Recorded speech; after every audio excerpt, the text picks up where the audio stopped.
Halo Sobat Setia, perkenalkan saya Dr. Trianto Yuli Pramono, spesialis penyakit dalam konsultan gastroenterohepatologi.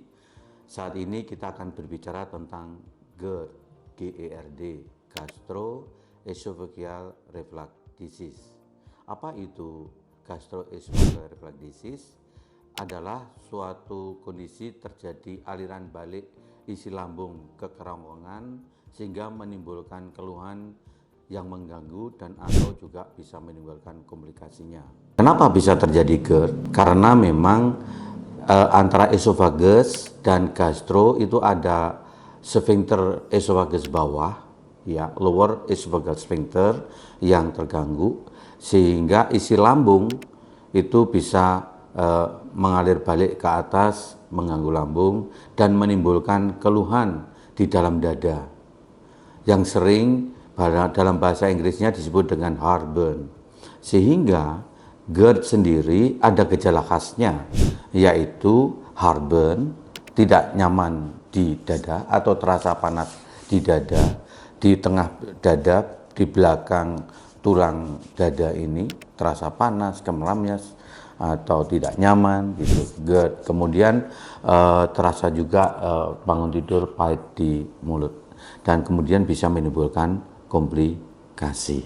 Sindrom esofagus sendiri itu sesungguhnya bisa karena di dalam esofagus yang menimbulkan keluhan heartburn tadi, tetapi juga di esofagus sendiri bisa ada kelainan. Jadi misalnya terjadi struktur esofagus atau tumor esofagus atau baret esofagus. Kalau gejala ekstra esofagus itu ada kondisi yang memang sudah jelas berhubungan dengan GERD, tetapi juga ada yang belum jelas terjadinya dengan GERD. Yang jelas berhubungan GERD misalnya adanya batuk karena reflux. Jadi batuk yang tidak sembuh-sembuh karena memang terpengaruh oleh reflux. Kemudian asma, bronchial asma ya, asma juga tidak sembuh-sembuh karena dia punya reflux sehingga juga sering disebut dengan asma reflux. Nah, kemudian juga kadang terbentuk adanya idiopatik ya, sindrom erosi esofagus.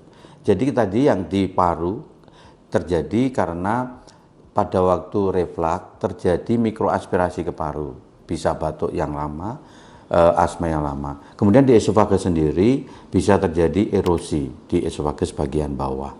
Kemudian yang berhubungan dengan esofagus tetapi tidak jelas betul, misalnya adanya faringitis, laringitis, sinusitis gitu, bisa berhubungan tapi memang tidak betul, atau adanya otitis media oleh karena reflux. Itu gejala ekstra esofagus. Siapakah yang punya risiko tinggi terkena GERD?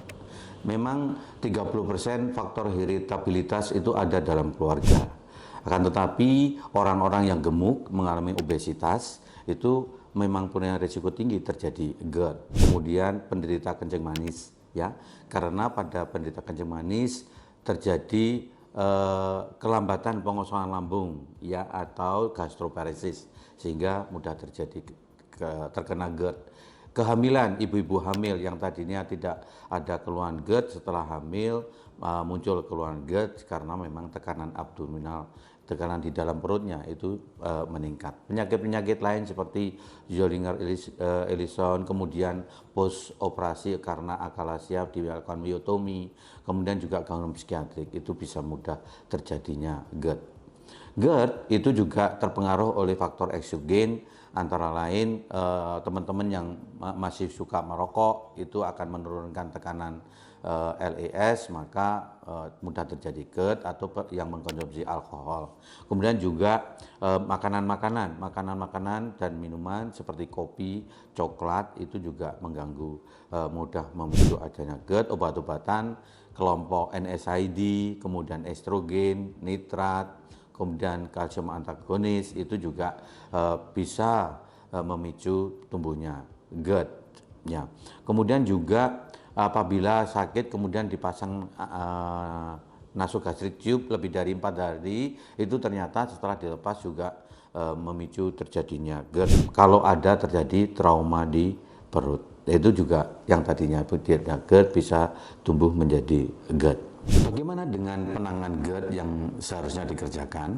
Apabila sobat setia juga mengalami keluhan heartburn atau pirosis atau gejala atipikal yang tidak khas tadi, maka bisa saja itu memang suatu GERD. GERD sendiri memang simptom base. Jadi kalau heartburn selama seminggu terjadi 2 kali itu WHO sendiri menyatakan dia GERD, jadi diagnosis tergak. Apabila tidak ada red flag atau alarm simptom ini, bisa dilakukan yang disebut dengan proton pump inhibitor test.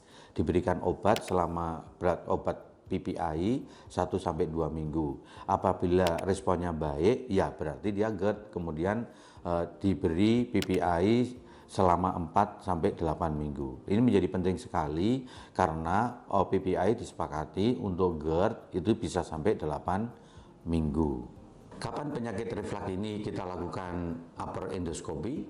Nah, apabila datang pertama pada kita disertai dengan alarm simptom atau red flag. Apakah itu alarm simptom?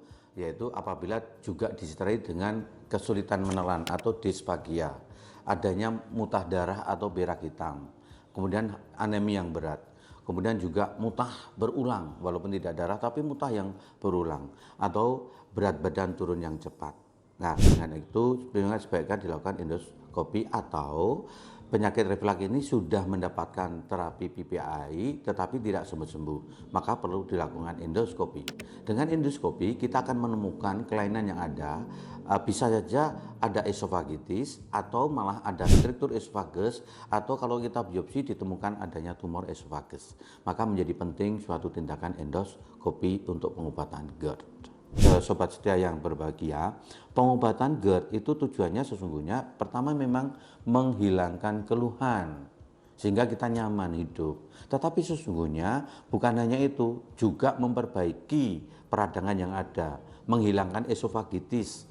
Jadi kalau memang ada esofagitis, GERD harus ada esofagitis harus sembuh, ya, harus sembuh. 2, mencegah komplikasi lebih lanjut. Nah, sehingga kenapa GERD dengan PPI itu tidak bisa hanya 2 minggu, paling tidak 4 minggu, dan bila perlu sampai 8 minggu. Jadi kalau baru 2 minggu keluhan hilang, tidak boleh dihentikan obatnya, PPI-nya.